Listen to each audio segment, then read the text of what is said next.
Calaroga Shark Media.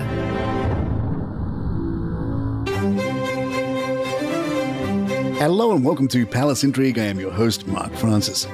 Prince Andrew is said to be deeply affected by the latest development in the Jeffrey Epstein scandal, leading him to seclude himself in a room. Newly released documents have unveiled a US court's directive for Ghislaine Maxwell's legal team to comb through her electronic devices for any references to Prince Andrew. As part of the investigation, specific keywords such as Prince, Andrew, Duke, York, Royal, underage, massage, slave, and sex were reportedly scrutinized. According to a source close to the Duke of York, he is grappling with the recent allegations and has chosen to isolate himself from others. The source explained, he doesn't have the emotional bandwidth to deal with this. He has locked himself away in a room and has no idea how to respond. He's devastated. Royal commentator Charles Ray told GB News, "We have a king who is now under great pressure to do something about Andrew. There is not much he can do. He's been stripped of his HRH and he's not allowed to use it. He cannot represent any of these charities or his military functions. He's just sitting in his nearly 30-room, almost palace." One idea is that the king may stop funding Andrew's private security, estimated to cost £3 million a year. There are a new set of rumours suggesting Harry and Meghan would like to move. The Express reports neighbours claim the Sussexes are hardly ever at home and are said to be close to selling the property, with one local telling the Mirror everyone else is either unimpressed by the travelling soap opera or is just sick of hearing about them. A source tells the Express, in recent weeks they have been looking for specific properties, private enclaves away from the prying eyes. The word is that they are now settled on a specific spot and have the realtor sworn to secrecy. It's been very much under the radar because the pair are so adamant to keep their home private. They do not want a circus around this. Some reports have the couple looking at Malibu so Meghan can begin acting again. Other rumours float New York. A destination the couple has visited multiple times in the past is emerging as an alternative option. According to a source, Harry has a fondness for the city's fast pace, rich culture and vibrant social scene.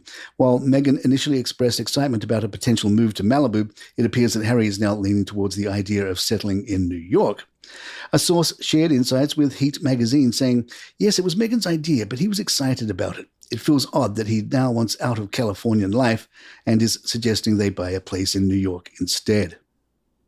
Speaking to Talk TV presenter Johnny Gould, author OG London said Meghan may have a go at following the footsteps of the Kardashians. London said, I go to America all the time, and a few years ago Meghan and Harry were pretty popular. Every time I go there now, every single person I speak to is not a fan.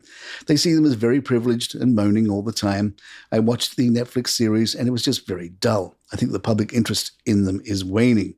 The problem is the royal family just don't trust them now. The Omid Scobie Endgame book was a flop. We know Meghan had a lot to do in feeding him information.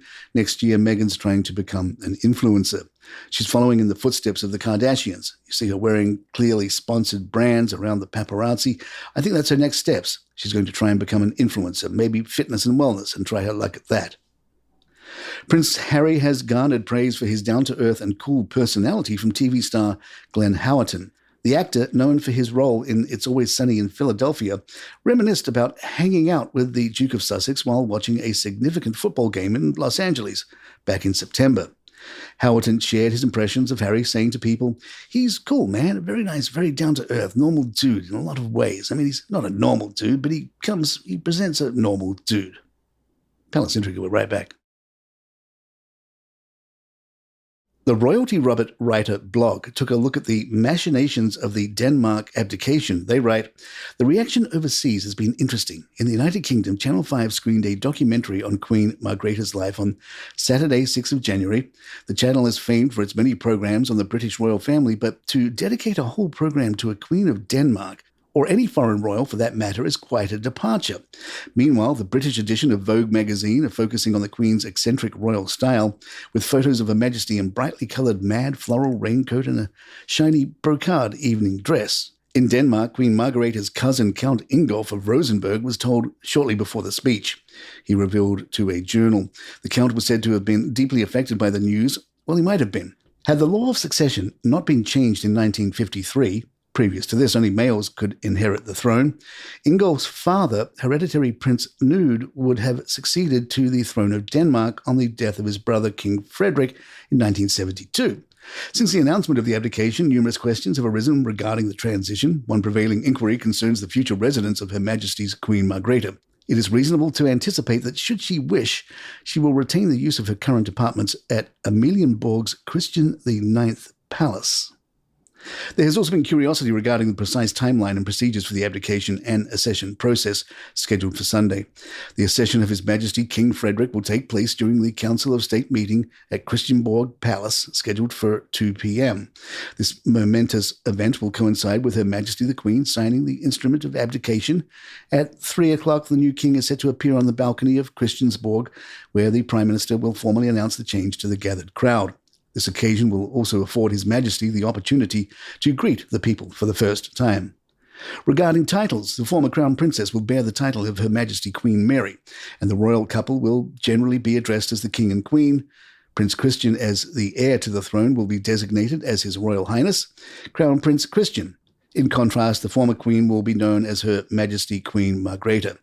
At 5 p.m. on the day, the flags or banners of the Royal Guard will be relocated from Christian IX's palace, Margrethe's residence, to Frederick VIII's palace at Amalienborg, the new king and queen's home. This symbolic gesture marks the commencement of the reign of the latest monarch in the lineage of one of the world's oldest royal houses, dating back approximately 1,000 years to the era of Gorm the Old. In the evening at 8 o'clock, Denmark's television channel DR1 will broadcast a 1-hour documentary titled Frederick, King of Denmark, on the life of the new monarch. The documentary will feature contributions from several prominent figures, providing insights into Denmark's king. Further implications of the throne change include the suspension of all patronages and honorary offices previously held by the Crown Prince, Crown Princess, and Her Majesty the Queen on January 14th. Decisions about which patronages will be retained and who will assume the relevant roles will be made in the ensuing months, with the organizations affected receiving notifications from the royal household. Additionally, with the accession of King Frederick X, all royal warrants awarded to companies supplying goods and services to the Royal Danish Court, allowing them to use the by appointment to the Royal Danish Court designation, will cease. However, they will retain the right to use this designation until at least January 14, 2025, or until the expiration of the award's validity period. Subsequent decisions will be made concerning future arrangements for the awarding of royal warrants. And there you have it. If you'd like to email us, our address is thepalaceintrigue@gmail.com. Please follow us on Spotify, Apple, or your app of choice. Hey, if you're on YouTube, hit that subscribe button. It really helps us out. I'm Mark Francis. My thanks to John McDermott. This is Palace Intrigue. Good times.